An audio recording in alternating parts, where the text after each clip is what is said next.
Welcome to Absolutely, everybody.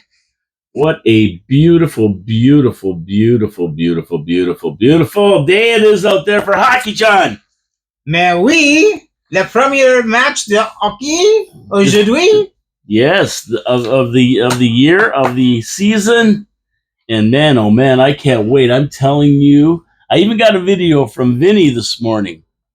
A video? A Vinny, yeah, saying, the season is starting. I can't wait. He's all excited. I think everybody's excited. I think there's an awful lot of Montreal Canadian fans who can't wait for the beginning of the season. Oh, I would say for sure. That's a yes. That's a big yes. We're only about 7 hours away.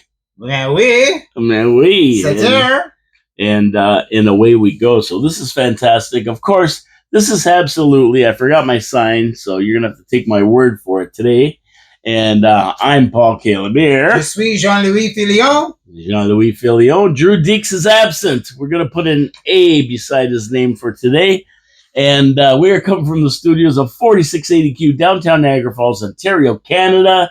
The only show of its kind in Ontario. Here we are. You know, I mean, it's a beautiful day. It's got that fall flavor now. The leaves are actually, falling and sticking on your car. And it's the time of the season. For hockey. And we've been waiting. Oh, how long have we been waiting? And now we're here, October the 8th, opening day against the Toronto Maple Loafs. And if there's anybody I want to beat in Loafland, it's the Toronto Maple Loafs. Is the biggest rivalry in all of hockey Toronto versus Montreal? Well, I think it is. Personally, I mean, it always has been for us our whole life. I know a lot of people always thought like the Boston thing was a big rivalry, and I guess if you lived in the between the 40s and the end of the 50s, Detroit Red Wings had an amazing team, and Montreal played them a lot, and they were definitely impeded Montreal's progress a few years. And of course, most recently, when we were growing up, just at the end of high school, the Boston Bruins. And Nordic. Yes, but the Boston Bruins and the Montreal Canadiens. They fought it out a few times. That was a big rivalry. Because, original six teams, they've had so much impact. They played so many more games, et cetera, et cetera, et cetera. Well, but there were only two Canadian teams in the NHL with the original six. Montreal versus Toronto. And once the Toronto Maple Leafs took their big dive after 67 and they sucked for about 30 years. 50. Really, they weren't. I stand corrected. Okay, at least 50. Maybe 60, actually. Yeah, there was probably, you know what? It's going to be 60 years in 2 years. Yeah, exactly. Yeah, they really sucked. So, I mean, when you lose that ability to get in the playoffs and then Toronto wanted to be out of our division because they couldn't win, so they put them into the Norris division way back when, and they couldn't win there either. And then they came back to our division. So we really had lost that rivalry for a while. But to me, even though they weren't in our division and all the other stuff, it's always a big game when Montreal plays Toronto. And I don't care if one's in first and one's in last. That doesn't matter because it's way more than just, where you are in the standings and that kind of thing. It's this rivalry that's built up over the years that, even the players of today respect and honor, and they go out there and try to play their best. Well, for so many years, it was like the ownership of who's the best hockey team in Canada, right? Yeah. Yeah. Let's face it, hockey is Canada's game. Yeah, and how many Stanley Cups did we pick up? I mean, we're pretty close in Stanley Cups to Toronto in the 60s.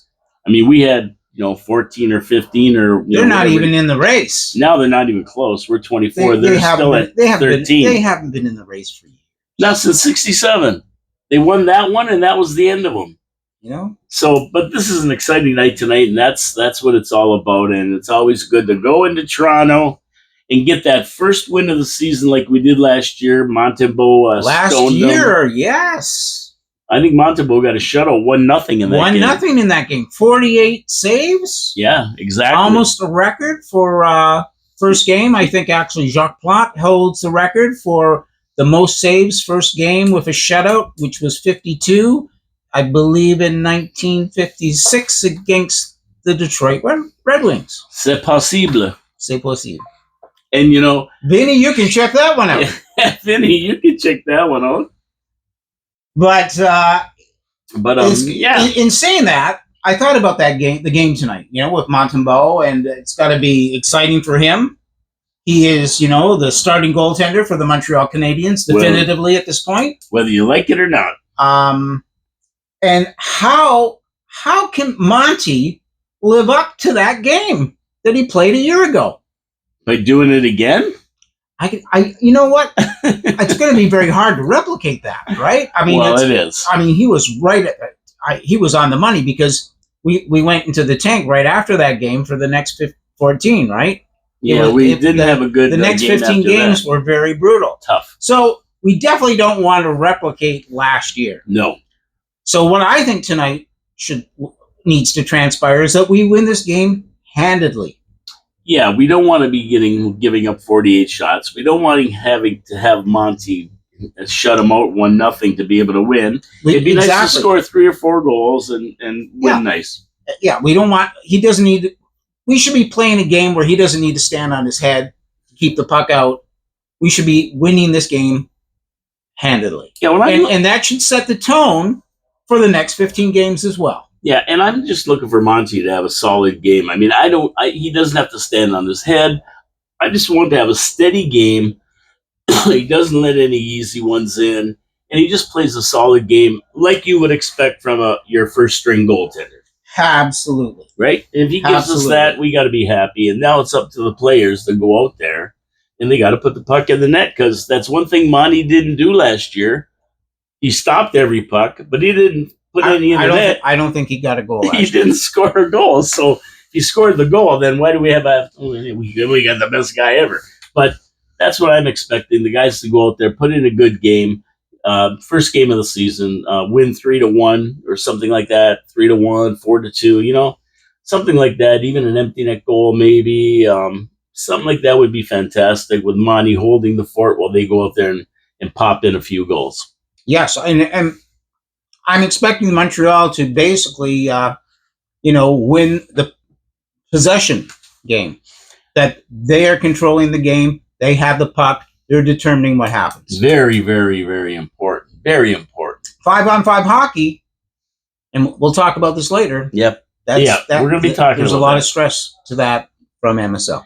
Okay, so do you want to talk about viewer comments before Habs trivia, or Habs trivia before viewer comments? Why don't we do the viewer comments, and then we'll go to the Habs trivia? Okay, because we don't have a real lot, but they're pretty good. Pretty good. Our guys that give us comments, they're well into the Habs, and they know a lot of what they're talking about. So at Gary Cornwoye 9031, hello boys. Hello Gary. Great video. Nice to have the Deekster on the show. It's always nice to have Drew. What a trio. We're talking about Drew Deeks, the Deekster he calls him. What a trio. I agree. You need 3 guys to have a line. Hey, we're the first line. You need 3 guys to have a line. That's right. We're the first line. Getting back to trivia. I got that one. Ribeiro's parents lived in Montreal's Portuguese section. And I delivered hockey cards of him at his parents' home when he made the NHL. Now that I thought was fascinating. Go Habs, go. So there you go, Gary. Yeah, you would know the answer for sure. I'm surprised that people actually deliver hockey cards to people's houses. I know. Yeah, he must have been. I can see Amazon doing that. Yeah, he must have known them. I know they deliver beer to your house. He delivered. I didn't know that they deliver hockey cards. That's cool. Well, Gary did it. And he knew they were Portuguese, so that's awesome. That's a great story. I want to hear more about this story, maybe, because, why would anybody be delivering hockey cards unless he got some of Mikey and he thought he knew the parents. Or unless you were like Sidney Crosby, you were like working part-time for Tim Hortons. Yeah, there you go. And you're making a Tim Hortons story. Right? Pretty cool story, Gary. Thanks for that comment. At Vinny Hudo, Vince Hudo, our buddy. Wow, trivia questions are so tough lately. I have no idea what background country Ribeiro came from. By the way, and this is for you, tell John that yes, Guy Carbonneau gave the torch to Turgeon at the closing of the Forum ceremony. Carbo was actually playing for the Dallas Stars at the time, and that's who the Canadians played that night. You know, Carbo is like, he's historic. And when I think about like the Montreal Canadiens, you know, obviously, you know, the first thing you think about is the Rocket, but Carbo definitely, you know, could steal away from his shadow. You know, Carbo was just as tough as Maurice. Just as tough, talented as hell, and also he was a guy. When you think of the Canadians, and he's a pitcher you see. He did Carbonneau. He did it all. You know what? He did it all. That's exactly it. So it's like, who's going to go block some pucks? You know, who's going to like kill the penalty? Who's going to go get a face-off? Who's going to pass the torch? You know, who exactly? Right? I love it. There you go. I love it. Thanks for that information. Vinny. The best. Christian Pilon, 747. When I talked about old timers, I'm meaning the previous generations of hockey players. So he wasn't talking about us. Oh, I didn't. And I thought he was talking about the long historic Habs. Yeah, and I'm 65, so I follow those guys since a very young age, and so did we. Man, I mean, we're octogenarians, but yeah, you're a little bit younger than us, there, Gary or Christian. Not much. Not too much. We would have seen the same. We saw a few more games when we were younger of these greats of the Habs, but after that, you probably saw as many as we have for sure.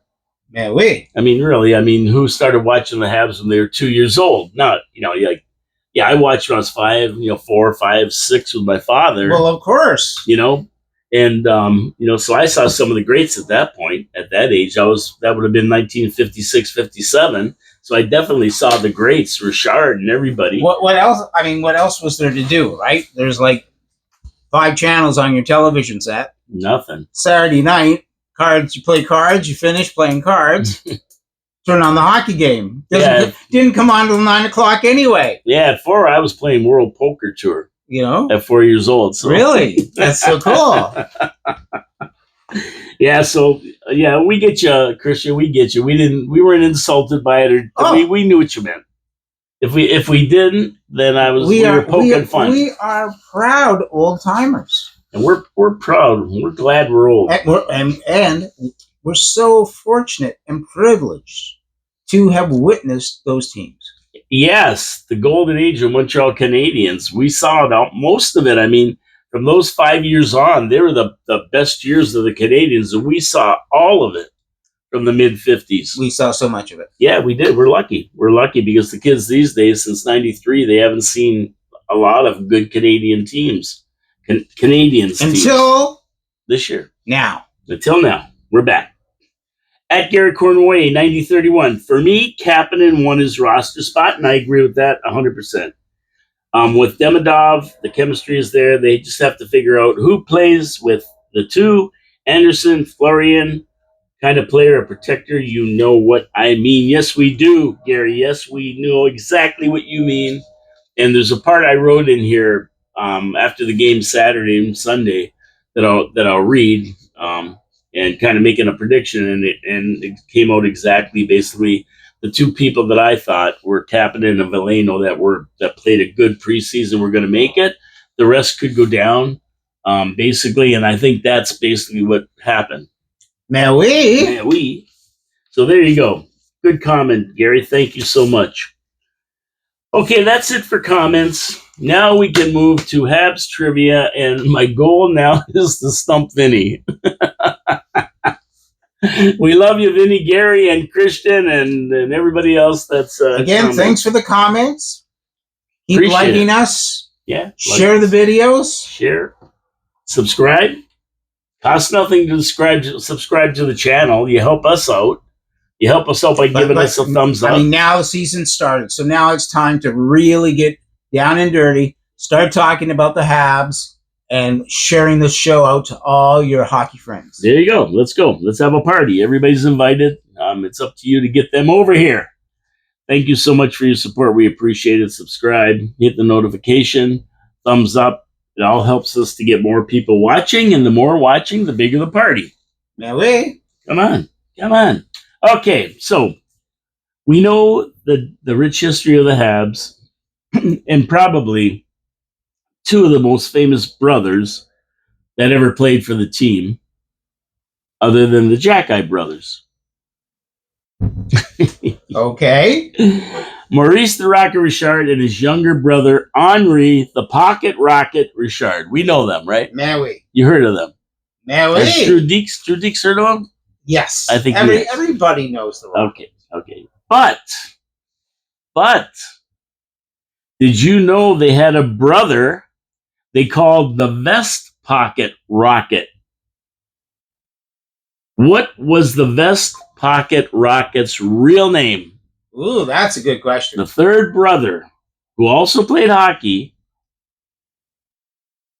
and they called them the Vest Pocket Rocket. So you had the Rocket, the Pocket Rocket, and the Vest Pocket Rocket. That's a good question. What was his real name, everybody? I'm going to give you 4 names. You decide who it was. See if you can get it. Jean-Paul. No. Aurel. Nice name. Well, it's named after Aurel Joliet, Could be. right? Armand. That's a nice name as well. Ooh. Or Claude. Claude. It's either 3 or 4. What was the Vest Pocket Rockets, Maurice and Henri's brothers' name? Armand Richard. I like the sound of that. Jean-Paul. Claude Richard. How about Jean-Paul Richard? No, don't like that. Because Maurice and Henri, there's no, I don't think so. There's no hyphen. Not Jean-Paul. No. And That actually sounds a little Italian. J.P. Tremblay. Wasn't his G? J.C. Jean-Claude. Didn't we have Tremblay. a J.P. somebody?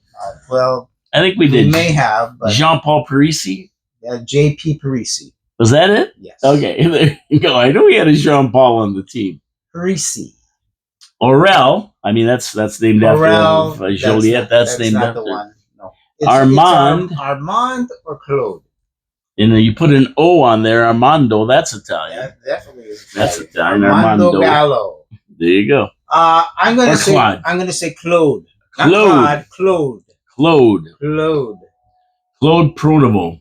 Mais oui. Claude Provo. Okay, so what do you think, you guys out there? Who was the younger brother's name? The Vest Pocket Rocket, Jean-Paul, Aurel, Armand, or Claude? The correct answer is Claude. Was there a guy named Claude Balls on a team? Claude. That's right. The Vest Pocket Rocket was the younger brother of both the Rocket and the Pocket Rocket. He was 16 years younger than Maurice. How does that happen? And 1 year younger than Henri. They had a big family, probably. No, back in Quebec. Imagine that. There may be 14 brothers. Like my family's like that. My father's family was like that. There you go. That's the way it works. You know what? You have to build a hockey team. You have to ice a hockey team. Although he never reached the fame of his older brothers, Claude was a good goal scorer in the lower leagues. He played in the Ottawa Hull area, where he played senior hockey league play. Now, in 1959, Claude was invited to the Habs training camp, where he teamed up with his brothers, and a famous picture was taken of the 3 of the brothers together with the Habs jerseys on, the Habs sweaters, and full equipment. Claude never made it to the NHL. They deemed him too slow a skater to make the pros, but he did continue his hockey in those senior leagues, the Vest Pocket Rocket, third brother that never quite made it to the NHL. Now you know. So Claude got a shot with the Habs then. He got a tryout. He came up and played that, but he never made the team.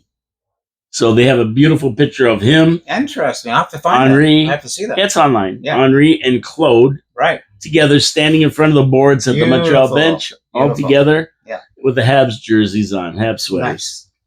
Very nice. Yeah, it was pretty interesting. When I saw that, I go, now there is a trivia question. Now we got to find out, were there more brothers?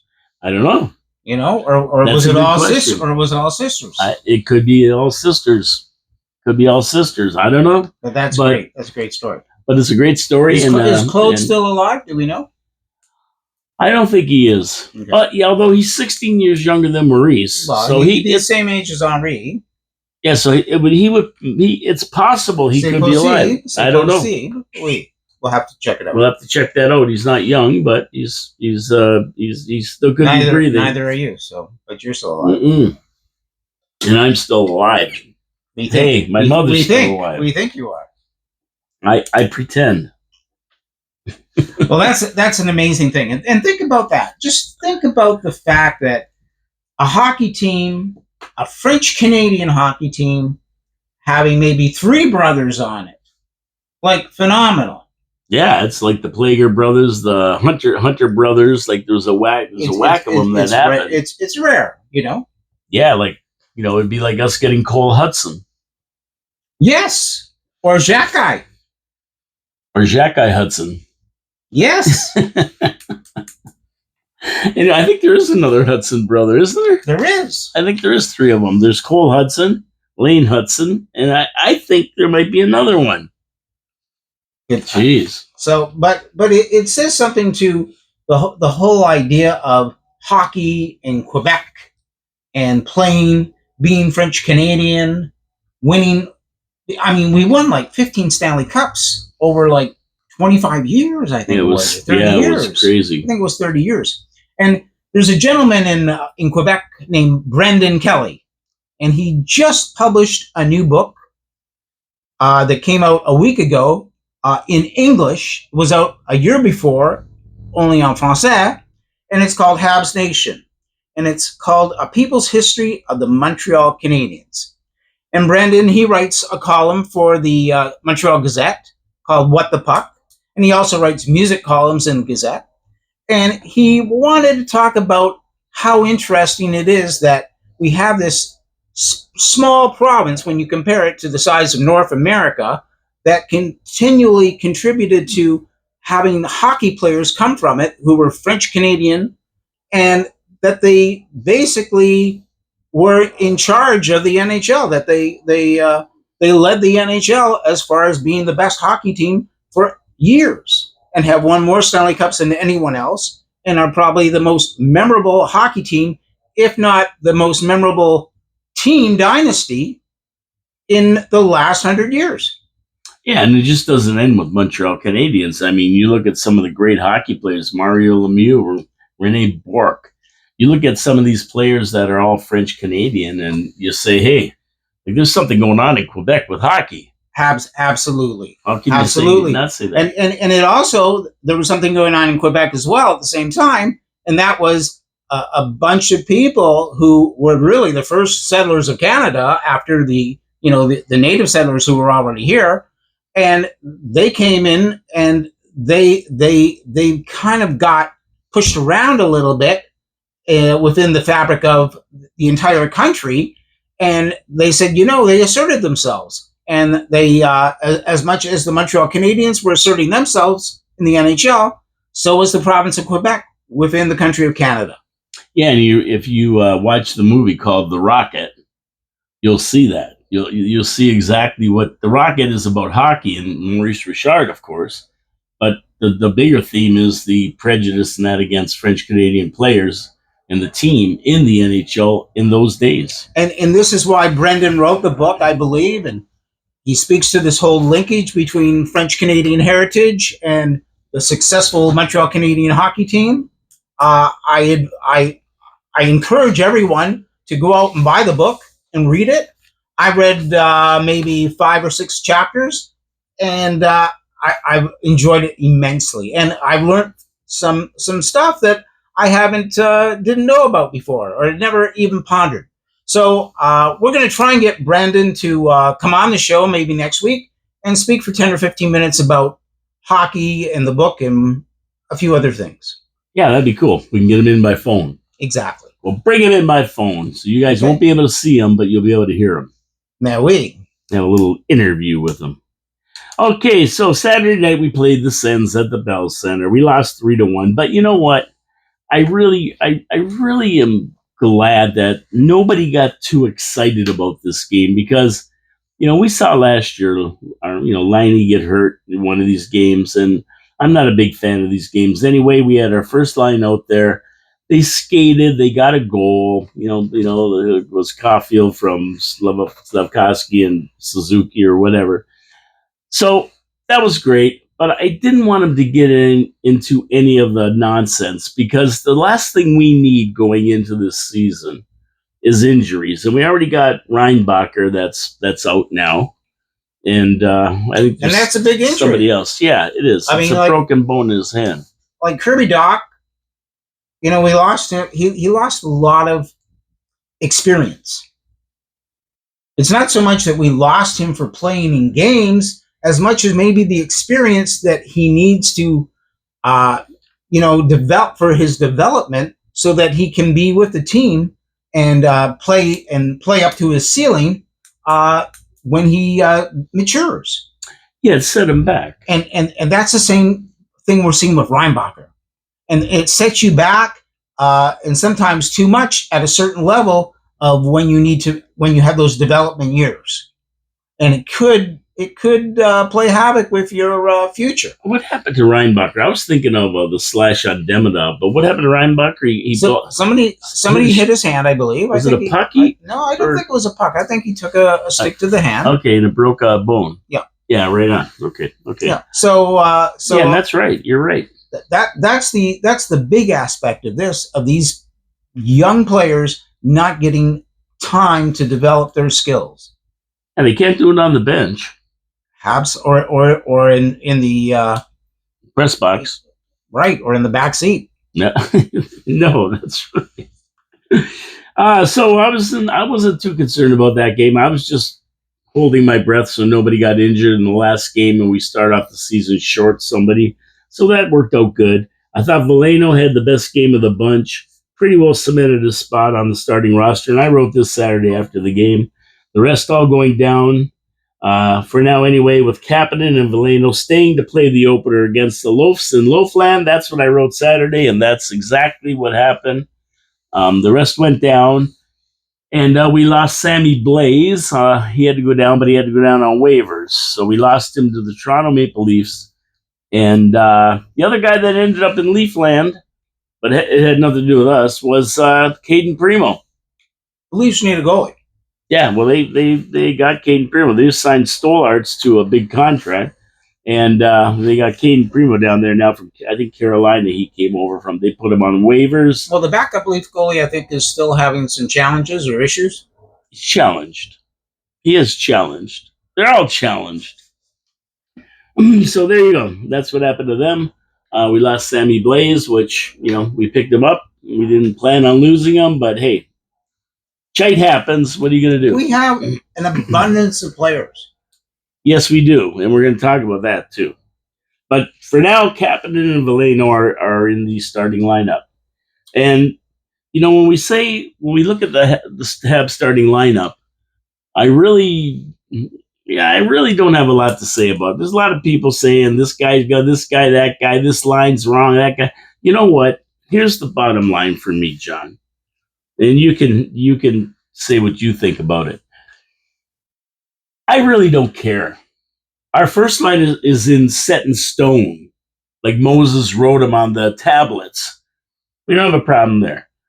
So as we move down the lineup, I'm going to give my trust over to the dozen people who work with these guys through preseason, watch them through preseason, saw how they played with other players through preseason and through practice, and you can see how fluid we are with these last three lines. When we were talking in the summer, Demidov and Line had this thing going on. They're hanging around. They're playing. And then all of a sudden, Liney's on the fourth line now. So we can plug and play people. So whatever you see tonight, don't get all upset. Don't go crazy that they didn't make the right decisions, because these are going to change as we progress through the first 20 games. The ones they thought would make a good pairing or a good triplet, playing on lines, they may not work out. So somebody else is going to fill in. But for now, we have the first line, CC Susie Slav.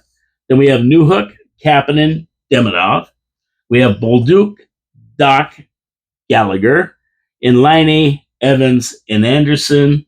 With Matthews, Dobson together, Gooley, Hudson together, Jack-Eye Carrier together tonight, with Veleno and Struble in the press box. So don't get your panties in a knot, everybody, because what you're seeing tonight may not be what you see in a week. That's how many players we have, like you said, and they're plug and play on separate lines. Sean, what do you think of the starting lineup? Well, I think it's great. I can't wait. I mean, we've got some guys who are still hanging in. We've got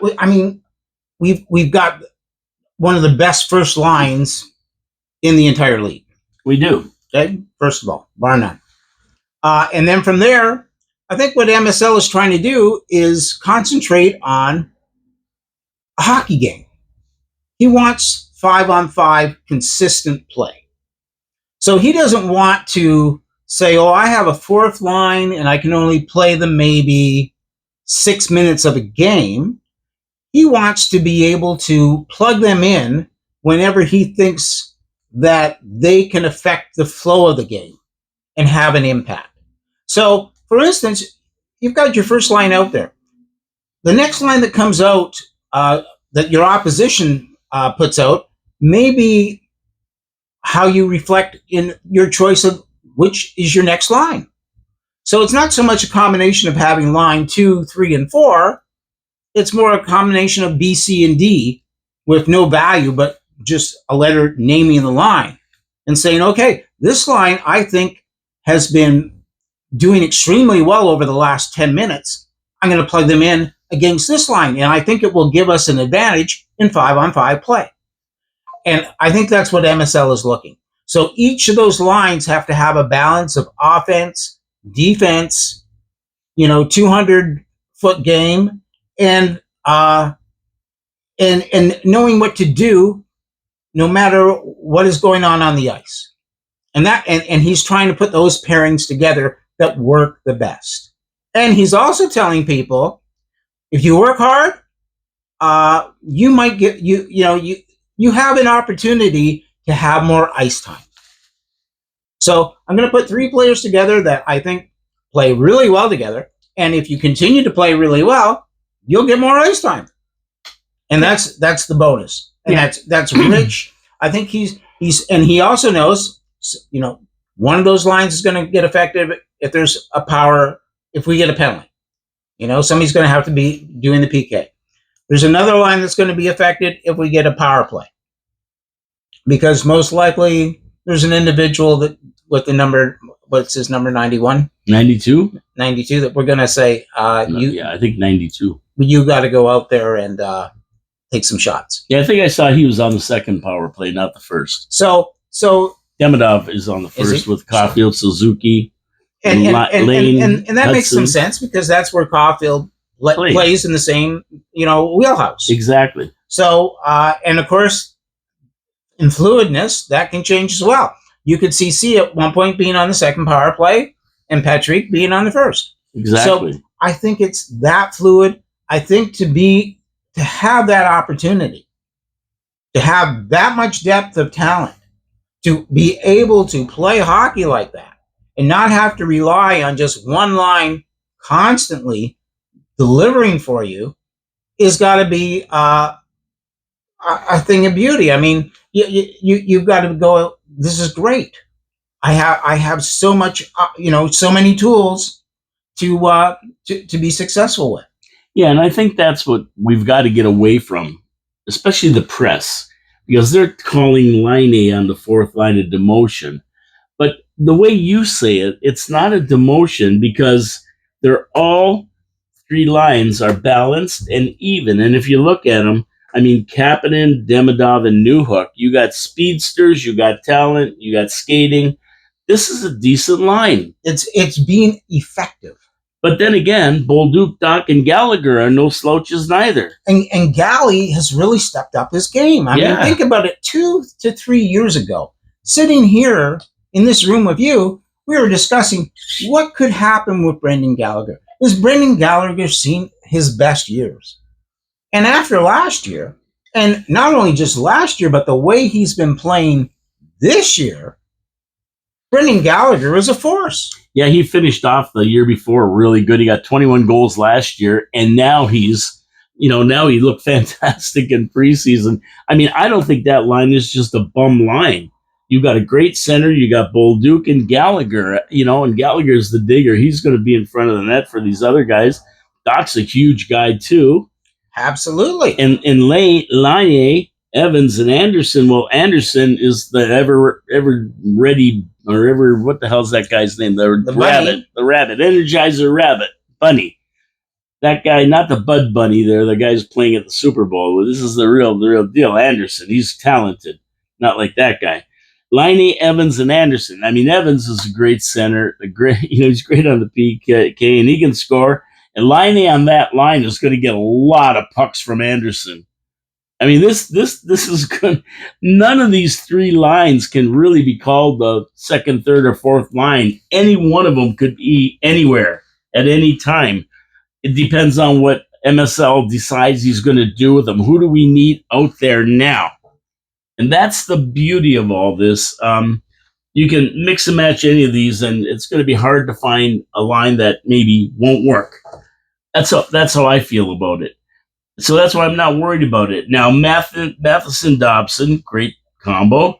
Gooley Hudson, proven combo. And Jack Eye and Carrier, yeah. I mean, I don't see anything wrong with that. Like MSL said, this defense is going to be the top defense in the National Hockey League. Other teams better be aware of that. So, yeah, I mean, yeah, what can I say? And if they put Struble in, I mean, Struble and Hudson actually were the better pair last year as far as goals and assists and play went. And I think Struble and Jack Eye are kind of interchangeable. Like, they both deliver major hits. Yes. They're not afraid to go out and be aggressive in that sense. Yeah, Jack Eye's got a little bit better than he was last year. He'll be better this year. And, what can you say? Carrier, I mean, we got him and Line back, and all of a sudden the team took off. Today in the Montreal Gazette, there was an article called Power Players, the 20 Most Influential People in Montreal Hockey. Oh, okay. I can tell you the first person right away. Who was that? Absolutely. And I'm sorry, but we didn't make the list. What? I don't know. What kind of a bum list is that? We can actually send in and suggest they missed us. I think they missed us. But, the list is like Jeff Gordon, Kent Hughes, Marty St. Louis. Gordon? The race car driver? Jeff Gordon. So, Gordon. This makes total sense, of course. Yeah. I mean, no big surprises, They name a couple of hockey players like Susie and Hudson, Jeff Molson, and then they go on to name other executives like, Adam Nicholas, who is instrumental in player development, etc., and a few other people behind the scenes.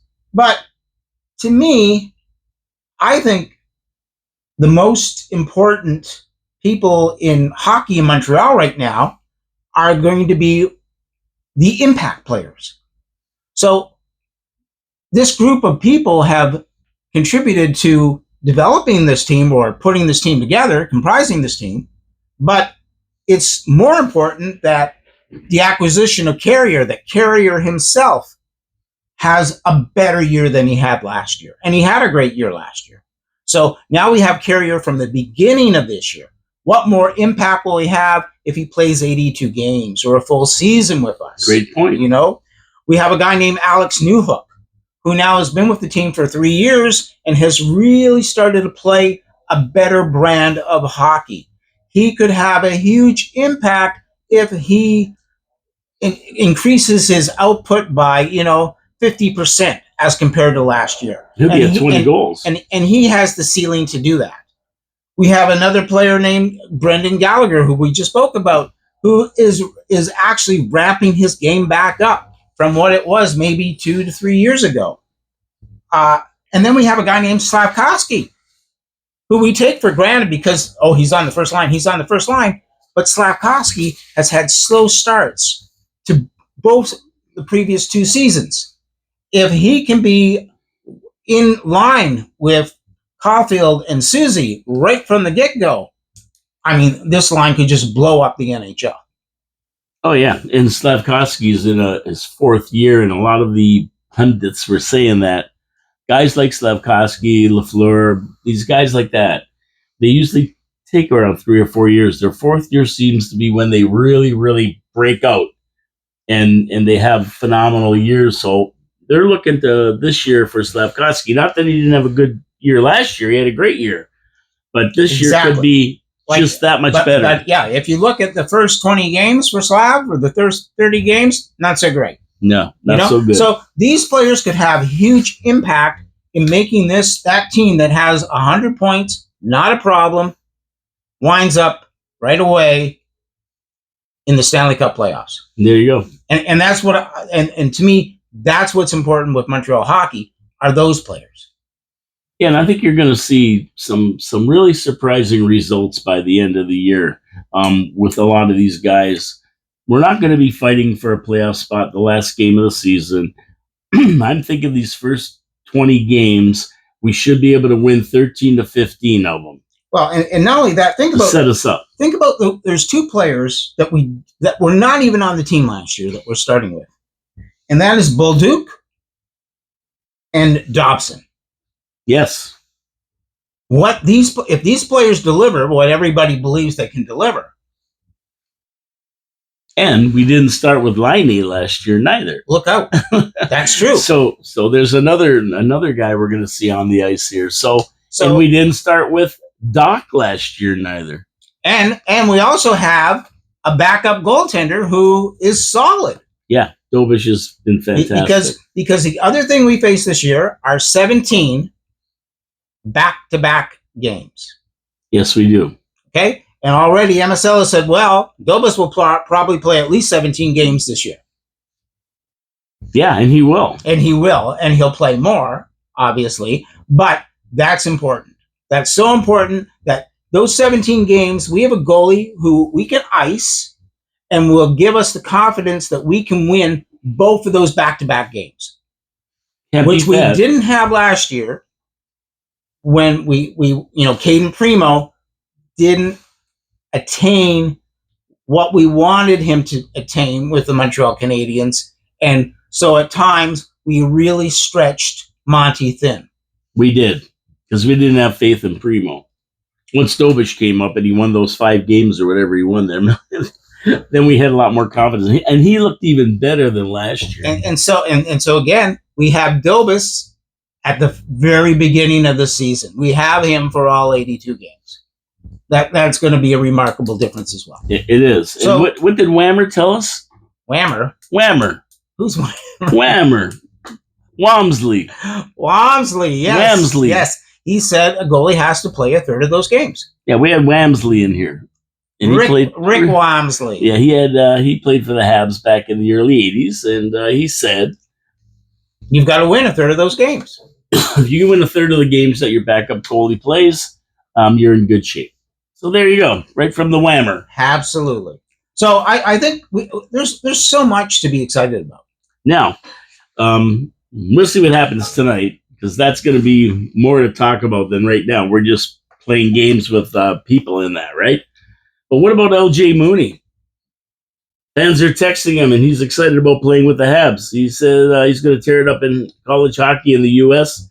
What a pick. Fans are already texting this guy, telling him how they love him to be on Montreal and that. Yeah, well, I think that says a lot about the depth of this team. I mean, we've talked about it extensively over the last 3-4 years. I mean, we went out and had a huge interview with Owen Beck.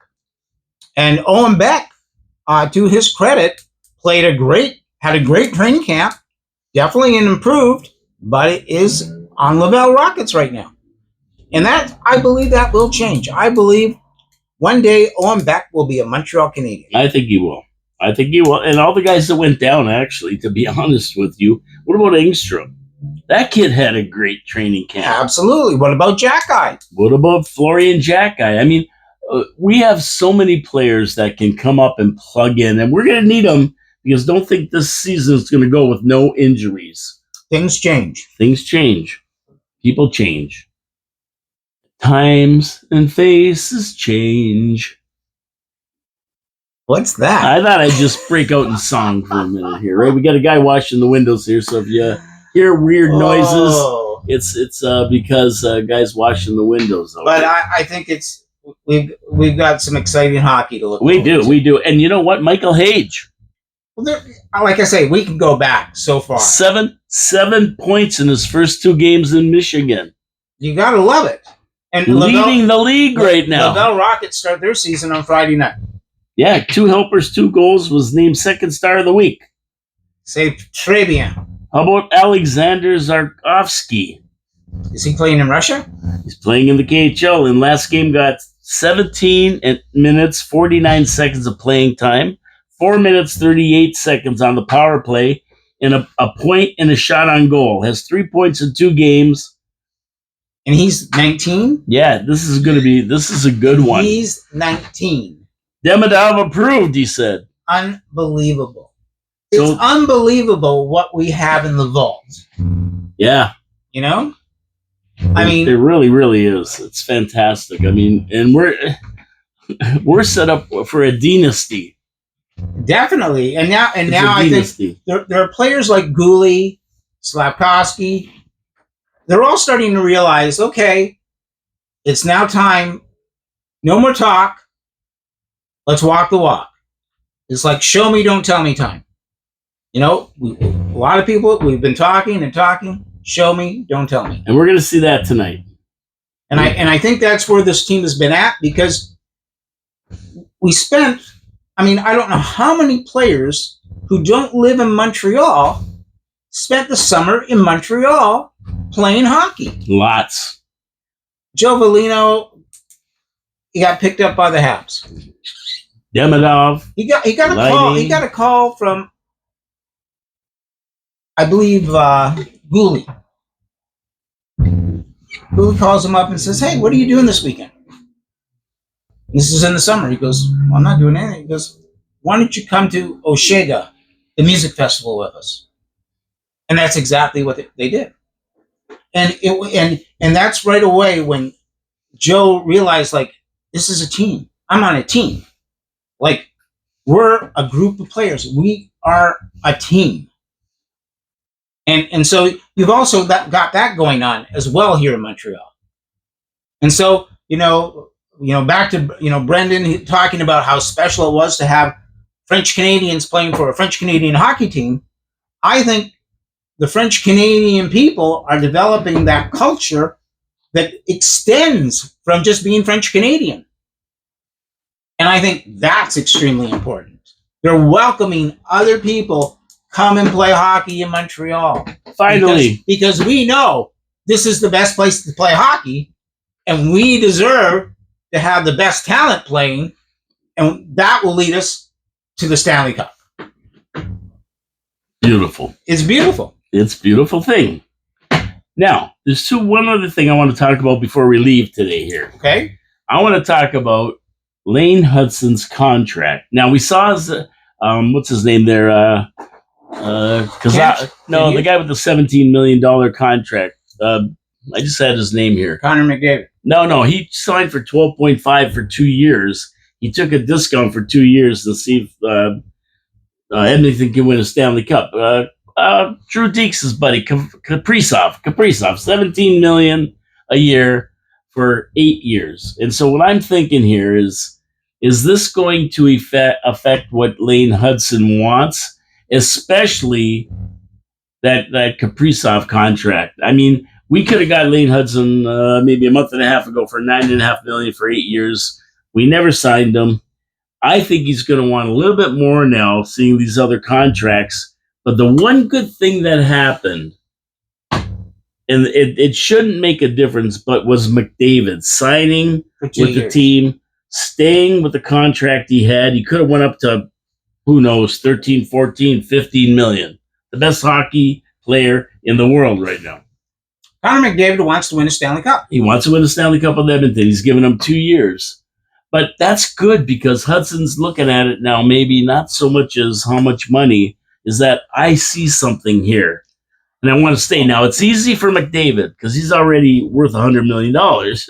So he can take a discount. But for Hudson, this is a big deal because if he breaks a leg tonight and can't play hockey again, there's $80 million out the window or whatever. Absolutely. So it's contingent upon him saying, yes, I want to sign as soon as possible. I'll take this much money and sign. So but I think Hudson's going to sign. Everybody's expecting Lane Hudson to have a better season than last year. They are, and he should. But that's, you got to do it. You got to sign. You got to do it. Not only do you have to sign, though, you got to perform. That's right, because you must deliver. If you have a crappy season, your value might go down a little bit. Absolutely. But I'm more worried, about if I was him, looking at this contract. Okay, I'll take $9.5 million, the same as Dobson or whatever, or maybe $10 million for 8 years. I'll take it. $80 million in my pocket. Now it doesn't matter what happens in the next few years. You know what, Lane Hudson. I mean, he's obviously concerned about his future. There's no doubt about that. And he's given the authority to people to put together a contract. But I think the most important thing for Lane Hudson every day is to be on the ice. Yeah. And that's how he lives. Where he wants to be. That's how he lives. He's the first guy on the ice. Yep. Holidays, he's on the ice. The kid is vested in himself being the best he can be. And the other part of the equation of his professional life, he's leaving to other people to put together. And that being said, I think Lane Hudson will be a Montreal Canadian. Because I think he will tell people at one point, yes, give me the best deal you can, but I want to be a Montreal Canadian. That's it. And I think he's going to sign. And I think he's going to sign a contract that today may seem a little heavy, a little high. But 4 years from now, when this kid is on every all-star team and everything else, $10 million won't seem like a lot. Let me say this, that if he had 65 points last year, I think? 62. 62, he had, 5 goals and 57 assists. Okay. So something like that. So this year, I think Lane Hudson's going to have a few more goals. I think he's going to at least double his goal production. I think he could have between 10 and 15 goals. I agree. I agree. And I think he could have just as many assists. And I think he's going to be extremely valuable to the Montreal Canadiens. Oh, yeah. He's. And I also think he is going to be a very popular person in the province of Quebec. And I do think Lane Hudson is going to also make some money this year outside of playing hockey, but in endorsement deals. Definitely. And I think Lane Hudson will be embraced by the people of Quebec, as well as the people of Canada, as well as the people of the National Hockey League.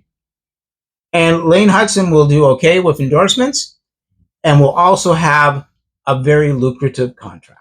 Yeah, do you think they're going to name a hamburger after him in McDonald's? I have no idea. I don't know, but maybe it'll be chicken and say Hubert. I don't know. You know? Because we heard about the Max Burger. So we'll see. Max Pacioretty? Did he get canned by Toronto? I think he retired. Yeah, I think he retired because they told him, we don't want your services. I think he retired. Now, how about we got 4 games coming too, right? The triple, Gallagher triple. The Gallagher Drew triple. Deeks. I don't know if he ever Drew ate it. Dix has got to ask for that. Did he ask for it? I have no idea. We never gotta asked ask him. Drew. We never asked him. We He went forgot. to Montreal. We forgot to ask if he asked We for gotta a find out galley. if it's still there. The galley triple. The galley triple. But anyway, yeah, I'm looking forward to this game tonight. I think Habs are going to win this game tonight, and it's going to be the start of a nice little 20-game winning streak here, where we're going to go 13-15 out of the 20 and put us in a really good position when we hit the fantastic 15 going into Christmas. Our usual drub out west and a lot of games in a short amount of time. And then we have the Olympics. And I think by the time the Olympics are over, we're going to be in a position in the top 3 in our division. And we're not going to be battling it out for a wild card. We're going to be set in a playoff spot. That's what I think. So the next 4 games. Okay, well, we can talk about the next 4 games. I got them right here. I got my list. I always have my list with me every week, whether we talk about it or not. I bring the list. So we play Toronto Maple Leafs tonight. I'm calling a win. What do you call it? That's definitely a win, and we know Monty's in there. Okay, and we got the Wings tomorrow, or whenever the Wings Friday. are. Friday. And I believe Monty will play that game as Yep. well, And it's a win. and it's a win. And we play Chicago. And I think Dobas will play that game, Okay, and that's a win. I think that's a win. And that's on Saturday night. And then we play the Kraken. Finally, at home. And the Kraken's at home. That's That- right. The other in games are on the road. Yeah, that's in Montreal. That's on Tuesday night. Yep.